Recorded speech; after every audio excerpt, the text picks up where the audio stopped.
राधे राधे। तो चलिए आज हम सुनते हैं हरतालिका व्रत कथा। तो सबसे पहले आप भोलेनाथ माता पार्वती की अच्छी तरह से पूजा कर लीजिए, उसके बाद हम कथा सुनेंगे। तो चलिए कथा सुनते हैं। सूत जी कहते हैं, मंदार की माला से जिनका केश पास अलंकृत है और मुंडों की माला से जिनकी जटा अलंकृत है, जो दिव्य वस्त्र धारण किए हैं और जो दिगंबर हैं, ऐसी श्री पार्वती जी तथा श्री शिव जी को प्रणाम करता हूँ। रमणीक कैलाश पर्वत के शिखर पर बैठी हुई श्री पार्वती जी कहती हैं, हे महेश्वर, हमें कोई गुप्त व्रत या पूजन बताइए जो सब धर्मों से सरल हो, जिसमें परिश्रम भी कम करना पड़े लेकिन फल अधिक मिले। हे नाथ, यदि आप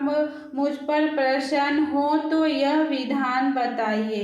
हे प्रभु, किस तप व्रत या दान से आदि मध्य और अंत रहित आप जैसे महाप्रभु हमको प्राप्त हुए हैं। शिव जी बोले, हे देवी सुनो, मैं तुमको एक व्रत जो मेरा सर्वस्व और छिपाने योग्य है लेकिन तुम्हारे प्रेम के वशीभूत होकर तुम्हें बतलाता हूँ। शिव जी ने कहा, भारतवर्ष में जैसे नक्षत्रों में चंद्रमा, ग्रहों में सूर्य, वर्णों में ब्राह्मण, देवताओं में विष्णु भगवान, नदियों में गंगा, पुराणों में महाभारत, वेदों में सामवेद और इंद्रियों में मन श्रेष्ठ है, सब पुराणों और वेदों का सर्वस्व जिस तरह कहा गया है, मैं तुम्हें एक प्राचीन व्रत बतलाता हूँ। एकाग्र मन से सुनो। जिस व्रत के प्रभाव से तुमने मेरा आधा आसन प्राप्त किया है वह मैं तुमको बतलाऊंगा, क्योंकि तुम मेरी प्रेयसी हो।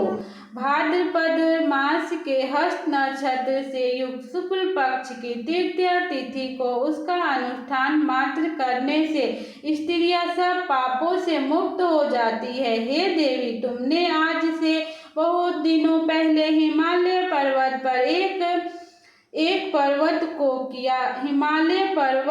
इस व्रत को किया था, यह वृतांत मैं तुमसे कहूँगा।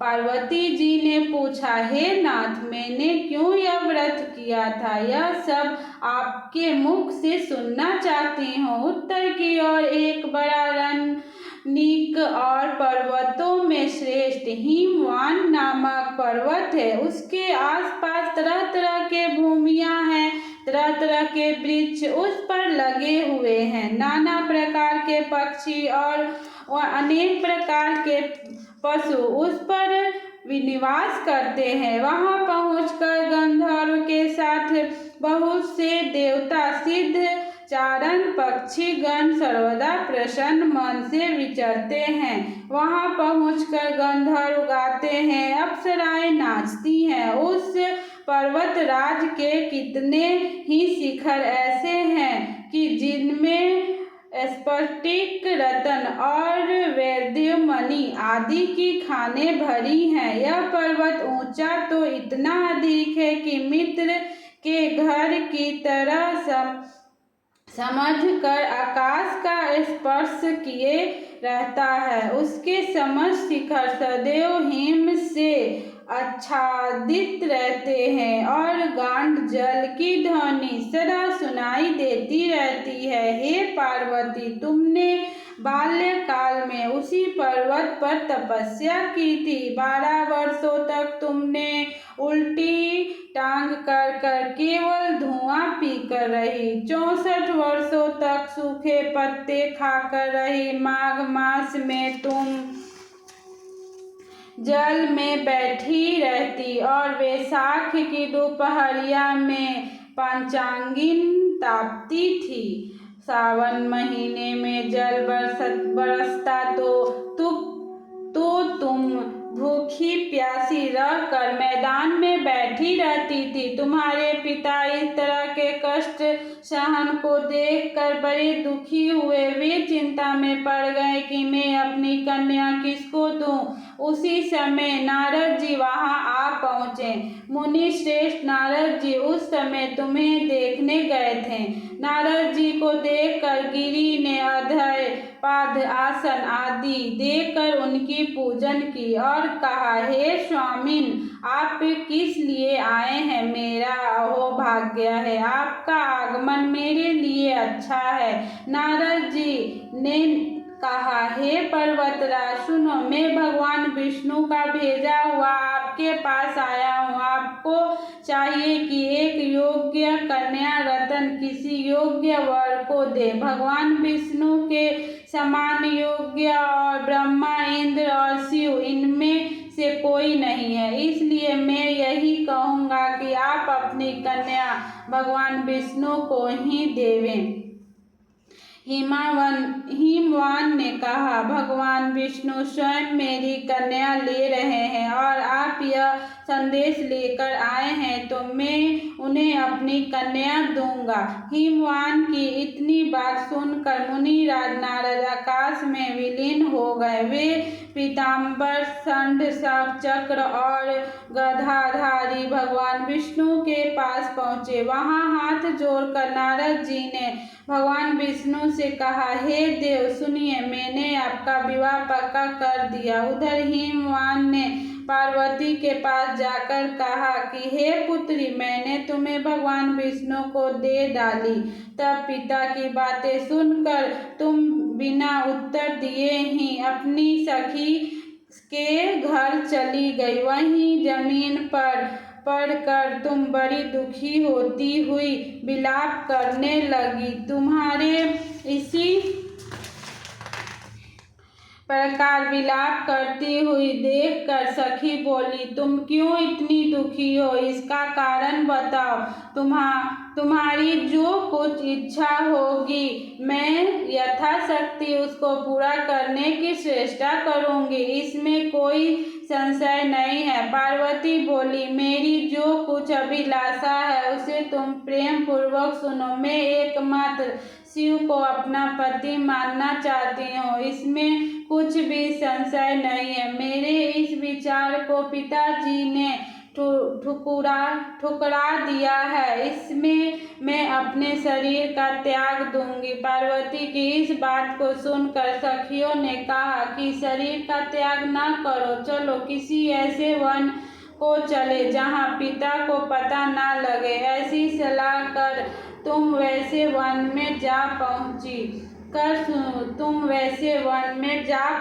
उधर तुम्हारे पिता घर घर तुम्हें खोजने लगे। दूतों द्वारा भी खबर लेने लगे कि कौन देवता या किन्नर मेरी पुत्री को हर ले गया। उन्होंने मन ही मन कहा, मैं नारद जी के आगे प्रतिज्ञा कर चुका हूँ कि अपनी पुत्री भगवान विष्णु को दूंगा। ऐसा सोचते सोचते हिमवान मूर्छित हो गए। गिरिराज को मूर्छित देखकर जब लोग हाहाकार करते दौड़ पड़े, तब होश हुआ तो सब पूछने लगे कि गिरिराज, आप अपनी मूर्छता के कारण बताइए। हिमवान ने कहा, आप लोग मेरे दुख का कारण सुने। ना मालूम कौन मेरी कन्या को हर ले गया है। ऐसा नहीं हुआ तो उसे किसी काले सांप ने काट लिया या सिंह खा गया होंगे। हाय हाय, मेरी बेटी कहाँ गई? किसी दुष्ट ने मेरी पुत्री को मार डाला। ऐसा कह वे वायु के झोंके से कांपते हुए वृक्ष के समान कांपने लगे। इसके बाद हिमवान तुम्हें वन वन खोजने लगे। वह वन भी सिंह, भालू, हिंसक जंतुओं से भरा भयानक हो गया था। तुम भी अपनी सखियों के साथ उस भयानक वन में चलती चलती एक ऐसी जगह जा पहुंची जहां एक नदी बह रही थी। उसके रमणीय तट पर एक बड़ी सी कंधार थी। तुमने उसी कंधार में आश्रम बना लिया और मेरी एक बालूकामी प्रतिमा बनाकर अपनी सखियों के साथ निराहार रहकर मेरी आराधना करने लगी। जब भाद्रपद शुक्ल पक्ष की हस्तयुक्त तृतीया तिथि प्राप्त हुई और तब तुमने मेरा विधिवत पूजन किया और रात भर जागकर गीत वादित से मुझे प्रसन्न करने में बिताया। उस व्रत राज के प्रभाव से मेरा आसन डगमगा उठा, जिससे मैं तत्काल उस स्थान पर जा पहुंचा जहां पर तुम अपनी सखियों के साथ रहती थी। वहां पहुंचकर मैंने तुमसे कहा कि मैं तुम पर प्रसन्न हूँ, बोलो क्या चाहती हो। तुमने कहा, मेरे देवता, यदि आप मेरे ऊपर प्रसन्न हैं तो मेरे पति बने। मेरे तथास्तु कहकर कैलाश पर्वत पर वापस आने पर तुमने यह प्रतिज्ञा नदी में प्रवाहित कर दी और वापस आने पर तुमने यह प्रतिमा नदी में प्रवाहित कर दी और सखियों के साथ उस महाव्रत का पारण किया। हिमवान भी तब तक उस वन में तुम्हें खोजते हुए आ पहुँचे। चारों दिशाओं में तुम्हारी खोज करते करते वे व्याकुल हो चुके थे, इसलिए तुम्हारे आश्रम के समीप पहुँचते ही गिर पड़े। थोड़ी देर बाद उन्होंने नदी के तट पर दो कन्याओं को सोते हुए देखा। देखते ही उन्होंने तुम्हें छाती से लगा लिया और विलख कर रोने लगे। फिर पूछा, पुत्री, तुम सिंह, व्याघ्र आदि जंतुओं से भरे इस वन में क्यों आ पहुंची। पार्वती जी ने उत्तर दिया, हे पिताजी, मैंने पहले ही अपने आप को शिव जी के हाथों सौंप दिया है। आपने मेरी बात टाल दी, इससे मैं यहाँ चली आई। हिमवान ने सांत्वना दी कि हे पुत्री, मैं तुम्हारी इच्छा के विरुद्ध कुछ न करूँगा। वे तुम्हें अपने साथ ले घर आए और मेरे साथ तुम्हारी विवाह कर दिए। इससे तुमने मेरा अर्धसान पाया है। तब से आज तक किसी के सामने मुझे यह व्रत प्रकट करने का अवसर नहीं प्राप्त हुआ। हे देवी, मैं यह बताता हूँ कि इस व्रत का हरतालिका नाम क्यों पड़ा। तुमको सखियाँ हर ले गई थी, इससे हरतालिका नाम पड़ा। पार्वती जी ने कहा, हे प्रभु, आपने नाम तो बताया, अब इसकी विधि भी बताइए। इसका क्या पुण्य है, क्या फल है, यह व्रत कौन करे। श्री शिव जी पार्वती जी से कहते हैं, हे देवी, मैंने समस्त स्त्रीय जाति की भलाई के लिए यह उत्तम व्रत बतलाया है। जो स्त्री अपने सौभाग्य की रक्षा करना चाहती हो वह यत्न पूर्वक इस व्रत को करे। केले के खंभे आदि से सुशोभित एक सुंदर मंडप बनावे, उसमें रंग बिरंगे के रेशमी कपड़ों से चंदोवा लगाकर चंदन आदि सुगंधित द्रव्यों से यह मंडप लिपवाएं। फिर शंख, भेरी, मृदंग आदि बाजे बजाते हुए बहुत से लोग एकत्रित होकर तरह तरह के मंडलाचार करते हुए उस मंडप में पार्वती जी तथा शिव जी की प्रतिमा स्थापित करें। उस रोज दिन भर उपवास कर बहुत से सुगंधित फूल, सुगंध और मनोहर धूप, नाना प्रकार के नैवेद्य आदि एकत्र कर मेरी पूजा करें और रात भर जागरण करें। ऊपर जो जो वस्तुएं गिनाई गई हैं उनको अतिरिक्त नारियल, सुपारी, जगवीरी, नींबू, लौंग, अनार, नारंगी आदि जो फल प्राप्त हो सके उन्हें इकट्ठा कर लें। उस ऋतु में जो फल तथा फूल मिल सके विशेष रूप से रखें। इसके बाद धूप दीप पादी से पूजन कर प्रार्थना करे, हे शिव जी, शिव रूपिणी, हे मंगले, सब अर्थों को देने वाली हे देवी, हे शिव रूपे आपको नमस्कार है। हे शिव रूपे आपको सदा के लिए नमस्कार है। हे ब्रह्मा रूपनी आपको नमस्कार है। हे जगदात्री आपको नमस्कार है। हे शिवाहिनी संसार के भय से भयभीत मुझ दीन की रक्षा करे। इस कामना की पूर्ति के लिए मैंने आपकी पूजन की है। हे पार्वती मुझे राज्य और सौभाग्य दे, मुझ पर प्रसन्न होए। इन्हीं मंत्रों से पार्वती जी तथा शिव जी की पूजन करें।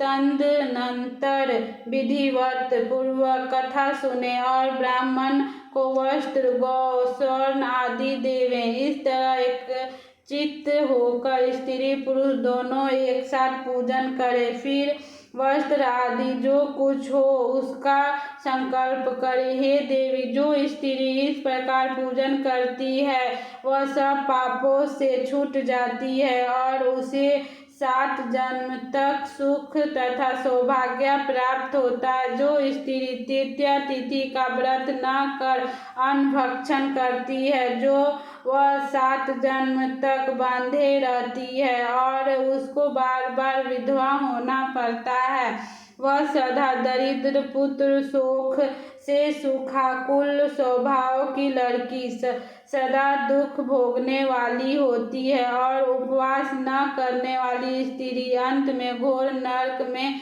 जाती है। मांसाहार करने से बाधित, दही खाने से बिल्ली, मिठाई खाने से चींटी और कुछ खाने से मक्खी होती है।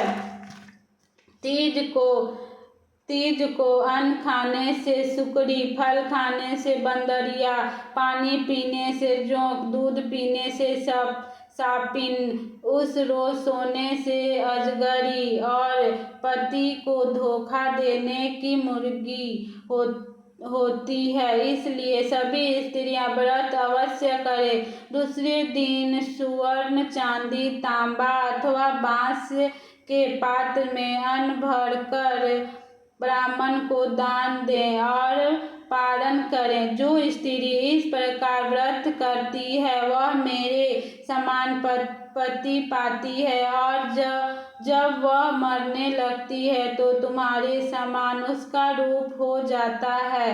जब वह मरने लगती है तो तुम्हारे समान उसका रूप हो जाता है। उसे सब प्रकार के शारीरिक भोग और सायुज्य मुक्ति मिल जाती है। इस हरतालिका की व्रत कथा मात्र सुन लेने से प्राणी को 1000 अश्वमेध और सैकड़ों वाजपेय यज्ञ करने का फल प्राप्त होता है। हे देवी, मैंने यह सब व्रतों से उत्तम व्रत बतलाया जिसके करने से प्राणी सब पापों से छूट जाता है, इसमें कुछ भी संशय नहीं है। चलिए अब कथा अंत होता है। अब सुनते हैं शिव जी की आरती। जय शिव ओमकारा, हरि शिव ओमकारा, ब्रह्मा विष्णु सदा शिव, ब्रह्मा विष्णु सदा शिव, अर्धांगी धारा।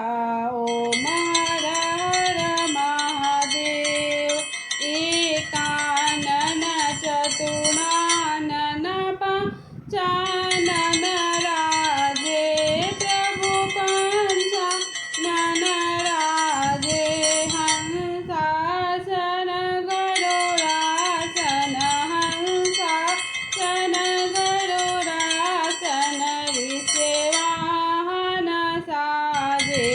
ओम हर हर महादेव, जो भुज 4 चतुर्भुज 10 भुज ते सोहे, प्रभु 10 भुज ते सोहे, तीनों रूप निरखता, तीनों रूप निरखता, त्रिभुवन जन मोहे।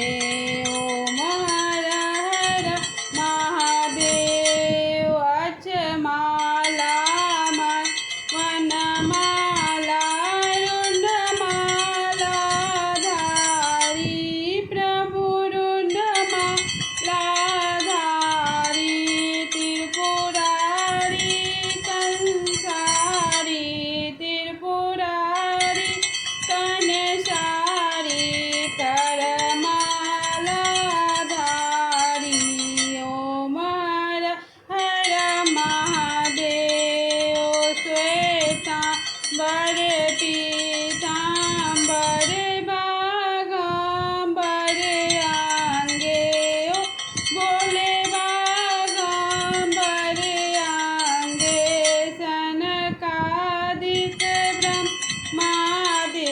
शनकादिक ब्रह्मादिक भूतादिक संगे ओम हर हर महादेव कर मध्य कमंडलो चक्र त्रिशूल धरता ओ भोले चक्र त्रिशूल धरता जग करता जग हरता जग करता जग हरता जग पालन करता ओम हर हर महादेव ब्रह्मा विष्णु सदा शिव ब्रह्मा विष्णु सदा शिव जानते अविवेका ओ भोले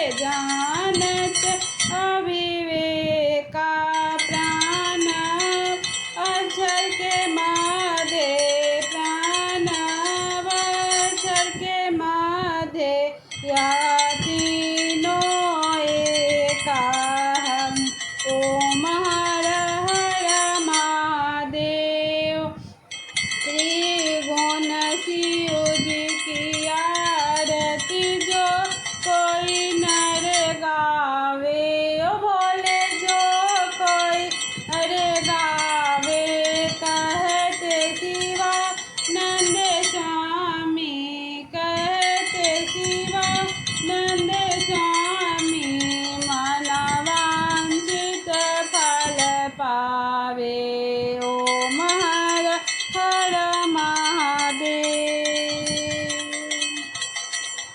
तो चलिए यहाँ हरतालिका तीज व्रत कथा समाप्त होती है आरती के साथ। अगर आप सभी को वीडियो पसंद आई हो तो लाइक शेयर कमेंट ज़रूर करें। वीडियो देखने के लिए आप सभी को धन्यवाद।